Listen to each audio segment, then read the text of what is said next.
de vous à moi, ça ne vous inquiète pas de voir qu'il y a autant de personnes qui ont le droit de voter quand on mesure à quel point ce sont des ignares? Il y a un mec qui a carrément dit dans les réseaux sociaux que le racisme, ça existe parce que les Noirs chouinent. Le racisme contre les Noirs, donc, hein, ça existe parce que les Noirs chouinent. Le fait d'arrêter d'en parler, eh bien, fera que le racisme va disparaître. Donc il suffit d'arrêter de parler du racisme pour que ça disparaisse. J'ai pas compris. J'avoue que j'ai vraiment pas compris.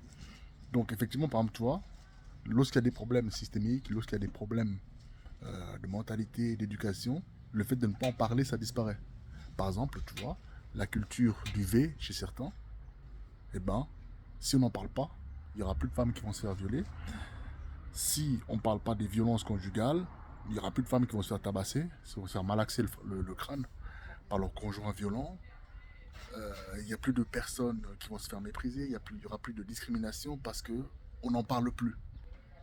Mais vraiment, je sais pas, et vraiment, hein, de vous à moi, ça vous inquiète pas de voir qu'il y a autant de personnes qui ont le droit de voter quand on mesure à quel point ce sont des ignares, sans prétention aucune, sans condescendance.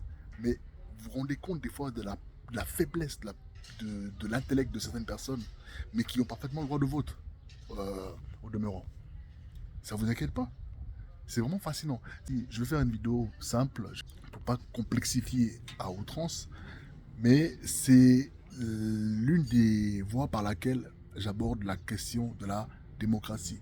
Cette démocratie tant vantée, mais qui n'existe nulle part, qu'on n'a jamais observée dans l'histoire de l'humanité, parce elle suppose un préalable, c'est-à-dire le fait que les personnes sont éduquées.